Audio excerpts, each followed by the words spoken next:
Thank you. My question is, my grandmother, she is elderly and she has dementia. She also has bladder issues where she doesn't have good control of her bladder, so she, um, obviously wets herself often. She's under the impression that because of that, she can't make wudu and she can't pray Salah. So, when so could you advise me on how um, on what should I tell her on this issue, bearing in mind that she's kind of stuck in her way as well. Yeah, she's under the impression that she can't pray at all. Okay. Is your grandmother, despite her sickness and reaching an old age, is she aware of what is going on? Is she in her mindset? She is aware and she can talk, but she forgets. So, for example, if I tell her something 1 week, and then the next week she might have forgotten that I told her that, or she'll like change the details in her head. Yeah, but she's aware that there is something called the prayers, and she knows how to pray. She is awake most of the time. She recognizes you and she communicates with you, correct? Yeah, that's correct. Okay, now you can hear the answer, Akhi Isa.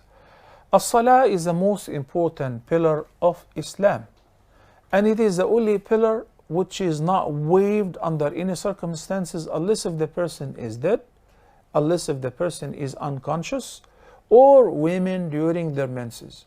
So if somebody reaches an old age and cannot stand on foot, pray while sitting down. If somebody is hospitalized and cannot under any circumstances sit down or face the Qibla, then you can still pray while lying down on a side, on your back, but you still have to offer the prayer so long as you're not unconscious and you are in your mindset. So in the case of your grandmother, there is a serious problem that we all pray first of all for your grandmother. May Allah the Almighty cure her, because the issue of witting oneself is really problematic and it affects the person psychologically, negatively, of course. So it's something really terrible. May Allah subhanahu wa ta'ala make it easy for her and everyone who's in similar condition. But it is something out of your control. At-tahara, purification and purity, is one of the conditions of the validity of the prayer. Whether the purity of one's body, wudu or ghusl whenever it is required, or the purity, the tahara of one's outfit, or the tahara of al-mahal, the spot on which you're offering the prayer or the namaz. But if somebody is in a similar condition to your grandma, where they constantly within themselves, she's wearing diaper, make wudu, even though the diaper is wet, your clothes are wet.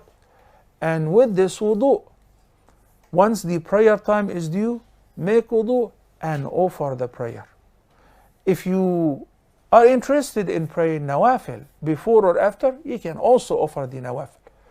If your grandmother in sick condition, she can combine dhuhr and asr together with the same wudu, and then maghrib and isha together with the same wudu. That means she would be only required to perform ablution 3 times a day for fajr, and once at dhuhr or asr time she will make wudu and pray both, and once for maghrib and isha. لا يكلف الله نفسا إلا وسعها. And Allah said also in Surah At-Taghabun, فاتقوا الله ما استطعتم. So keep your duty to Allah as much as you can. Assalamu alaikum wa rahmatullahi wa barakatuh.